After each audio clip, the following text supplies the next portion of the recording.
चलिए दोस्तों, आज हम शुरुआत करते हैं डीबीएमएस के एक नए टॉपिक के साथ, जिसका नाम है कीज़ इन डीबीएमएस। सभी इम्पोर्टेंट चीज़ें आपको बताई जाएँगी जो आपके प्रीवियस एग्ज़ाम में कई बार पूछी जा चुकी हैं। तो बढ़ते हैं हम अपने वीडियो में। सबसे पहले हम देखते हैं कि कौन-कौन सी की होती हैं डीबीएमएस में। पहली जो हमारी की होती है वो होती है प्राइमरी की। प्राइमरी की अर्थात मुख्य कुंजी। किसी टेबल में ऐसी यूनिक पहचान जो हर रो को अलग करे। इसमें डुप्लीकेसी नहीं होती और नल वैल्यू नहीं होती है। एक टेबल में सिर्फ प्राइमरी की एक ही होती है, मतलब मुख्य की एक ही होती है। यहाँ हम दोस्तों टेबल देख रहे हैं, जैसे कि रोल नंबर है, नेम है और क्लास है। तो यहाँ पे प्राइमरी की क्या होगी? Roll number. क्यों होगी बेटा? क्योंकि रोल नंबर जो होता है वो हर व्यक्ति का अलग-अलग होता है। नाम एक सा हो सकता है, क्लास एक सी हो सकती है। एग्जाम्पल के तौर पे आपको यहाँ हिंदी और इंग्लिश दोनों में दिया है। रियल लाइफ जैसे स्कूल में हर बच्चे का रोल नंबर कोई भी 2 बच्चों का एक जैसा नहीं होता है। आगे बढ़ते हैं, दूसरी होती है हमारी कैंडिडेट की। कैंडिडेट मतलब उम्मीदवार की। टेबल में ऐसे सारे कॉलम जो यूनिक पहचान सकते हैं, इसमें से कोई भी प्राइमरी की बन सकता है। अब जैसे कि उम्मीदवार की क्या क्या होती है? वोट देने के लिए बहुत सारे उम्मीदवार खड़े होते हैं, तो इन सभी मतलब इनमें से किसी को भी चुनाव जीत सकता है और वो क्या बन सकता है? प्राइमरी की बन सकता है। तो एक उम्मीदवार होते हैं। यहाँ पे हम देखेंगे जैसे रोल नंबर है, आधार नंबर है, ये दोनों क्या होते हैं? यूनिक पहचान होती है। तो इन दोनों को हम क्या बना सकते हैं? कैंडिडेट की। प्राइमरी की यूनिक होती है, उसके बाद फिर उम्मीदवार की आती है कि भैया इस वोट देने के लिए, इस चुनाव चिन्ह के लिए कौन-कौन व्यक्ति खड़े हुए हैं। तो यहाँ पे हम देखेंगे यूनिक में आ रही है रोल नंबर और आधार नंबर। नेम क्यों नहीं आएगी? क्योंकि नेम एक जैसे हो सकते हैं। आगे बढ़ते हैं हम, तीसरी जो होती है वो अल्टरनेट की होती है। कैंडिडेट की में से जो प्राइमरी की नहीं बनी है, वो क्या कहलाती है? अल्टरनेट की कहलाती है। ऊपर हमने टेबल देखी, रोल नंबर को हमने क्या बनाया? प्राइमरी की बनाया है और आधार नंबर को हम क्या बना सकते हैं? अल्टरनेट की बना सकते हैं। अब ऊपर देखते हैं हम यहाँ पे, अल्टरनेट की समझेंगे, रोल नंबर हो गया, प्राइमरी की हमारा। अब जो बच गई है तो क्या हो गई ये बाकी?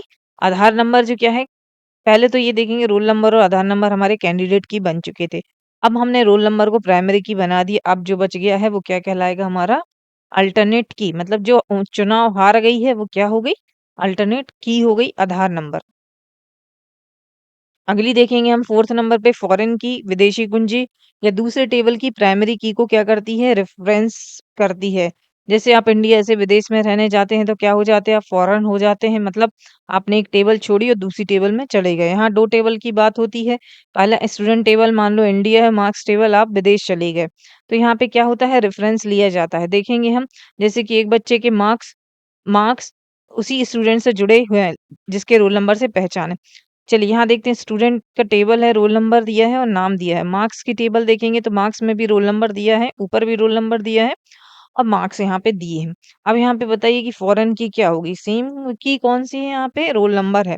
तो रोल नंबर यहाँ पे भी है, रोल नंबर यहाँ पे भी है। तो क्या कर रहा है ये? ऊपर का रोल नंबर नीचे के रोल नंबर को क्या कर रहा है? प्राइमरी की को रेफर कर रहा है। इसलिए ये क्या हो गई? फॉरेन की हो गई। दोनों सेम है। फिफ्थ नंबर पे हम देखते हैं कंपोजिट की। कंपोजिट मतलब संयुक्त। संयुक्त से समझ में आ रहा है कि दो संयुक्त, दो लोगों को या 2 से अधिक कॉलम को एक साथ जोड़ के रखना। जब एक रो को यूनिकली पहचानने के लिए 2 या 2 से अधिक कॉलम साथ चाहिए। यहाँ पे एग्जांपल देखते हैं, स्टूडेंट आईडी, सब्जेक्ट और मार्क है। यहाँ पे स्टूडेंट आईडी और सब्जेक्ट दोनों मिलकर क्या बनाते हैं? यूनिक पहचान बनाते हैं। मतलब आईडी 101 का सब्जेक्ट क्या है? मैथ्स है और आईडी 101 का सब्जेक्ट क्या है? साइंस है। तो स्टूडेंट आईडी सब्जेक्ट मिलकर यूनिक पहचान बनाते हैं।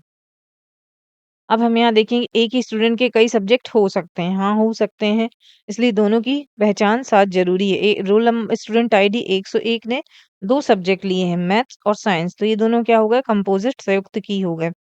नेक्स्ट हम देखते हैं 6 नंबर की, सुपर की। कोई भी ऐसा कॉम्बिनेशन जो यूनिकली आइडेंटिफाई करे वो क्या कहलाता है? सुपर की कहलाता है। हर प्राइमरी की एक सुपर की होती है, याद रखिएगा। यहाँ ध्यान देने वाली बात है कि हर प्राइमरी की एक सुपर की होती है, लेकिन हर सुपर की जरूरी नहीं कि प्राइमरी की हो।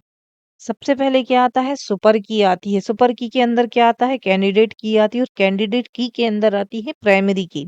सुपरमैन है पूरा अपना। तो हर प्राइमरी की क्या होती है? एक सुपर की होती है।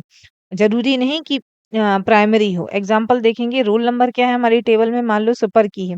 तो रोल नंबर प्लस नेम भी क्या हो गई? सुपर की हो गई। नेक्स्ट हम देखते हैं समरी। प्राइमरी की क्या करती है? यूनिक पहचान दिलाती है। जैसे रोल नंबर एक यूनिक होता है सभी का। कैंडिडेट क्या करती है, सभी संभावित जो पॉसिबल उम्मीदवार थे हमारे चुनाव में खड़े हुए हैं, रोल नंबर और आधार नंबर। अल्टरनेट की क्या होती है, प्राइमरी की के अलावा जो की बच जाती है वो अल्टरनेट की होती है। जैसे रोल नंबर और आधार नंबर हो तो आधार नंबर क्या हो जाएगी, अल्टरनेट की। फॉरन दूसरे टेबल की पहचान, roll number in marks table. Composite key संयुक्त की होती है, कई कॉलम से पहचानी जाती है, स्टूडेंट आईडी और सब्जेक्ट। सुपर की कोई भी यूनिक पहचान, जैसे रोल नंबर प्लस नेम। चलिए दोस्तों, आज के वीडियो में इतना ही। मिलते हैं हम नेक्स्ट वीडियो के साथ, तब तक के लिए धन्यवाद।